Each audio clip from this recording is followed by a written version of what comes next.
much money is enough to you? Is it 1 million? Is it 10 million? Is it 3 billion or 5 billion? Why do some people with more than they will ever need still lose everything at the end of the day? You're welcome to Felicia Inspires.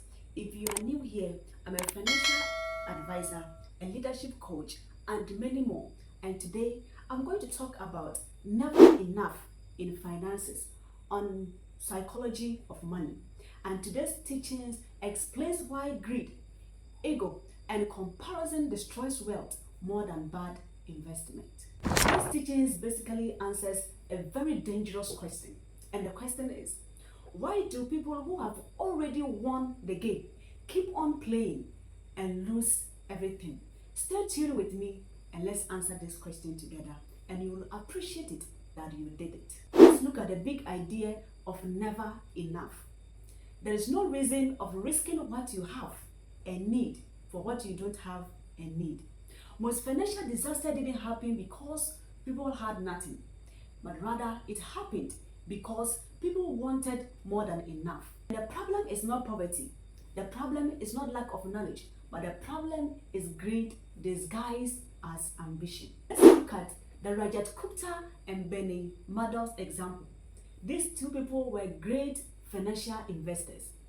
Rajat Gupta was already an extremely wealthy man. He already has the power, a very respectable man, both national and international, and he has already won the game. Yet he committed inside trading. Why?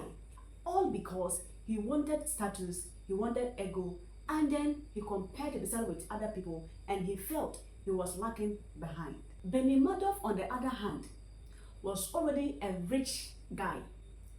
He has respect everywhere. He has gained the respect. And he didn't need more. But what was his problem? He wanted to stay relevant. He wanted to keep up appearances, and he wanted to avoid looking average. And he lost everything. These two great financial investors were not poor people. Their problem was they didn't know that they have already had enough. And because of that, they didn't know that they were supposed to stop pursuing at that point until they lost everything.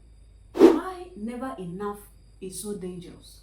The desire for just a little more makes people take excessive risk. It makes people to push more into leverage. It makes them chase returns, and it removes margin of safety. As a financial advisor, this is very critical. Ruin happens at the top, not at the bottom. And people don't blow up surviving, they blow up trying to impress. Let's look at comparison, the silent wealth killer. Enough is not a number. Enough is your mindset. Until you know that I have had enough, and therefore let me stop here, it begins with your mindset. What happens to us when we compare ourselves with other people? Whenever you compare yourself with someone, that person will always have more than you. That person will always be ahead of you. And that person will always look more better, more excellent than you. The fastest way to feel poor is to compare yourself with someone who is richer than you. African financial context. In Africa, social pressure is intense. Family expectations are so high. Success is publicly measured, and appearance matters a lot. Why do people feel pressure? People feel pressure all because they want to build beyond capacity. They want to impress their relatives. They want to maintain a lifestyle they can't sustain, and they end up taking financial dangerous risk. Many businesses fail not because they were not profitable business, but it was all because the owners wanted to be more successful early. Let's look at the power of enough. Enough is freedom. The day that you will have the ability to tell yourself that, oh, I have had enough, let me stop here before I lose all that I have, will be your day of freedom. What does enough mean when it comes to financial investments based on our today's teaching?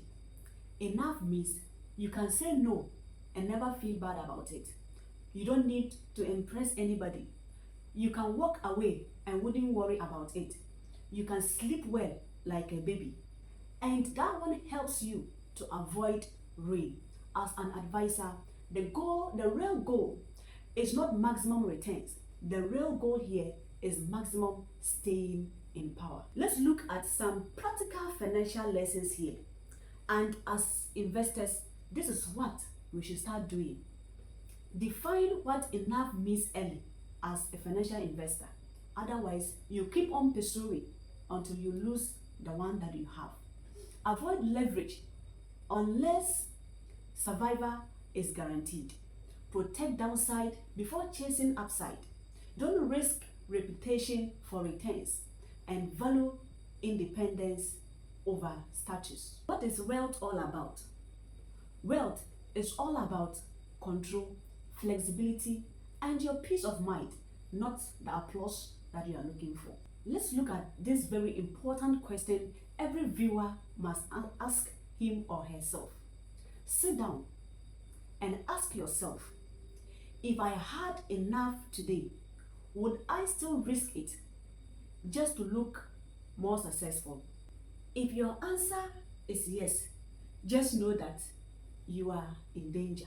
The goal here is not about more money.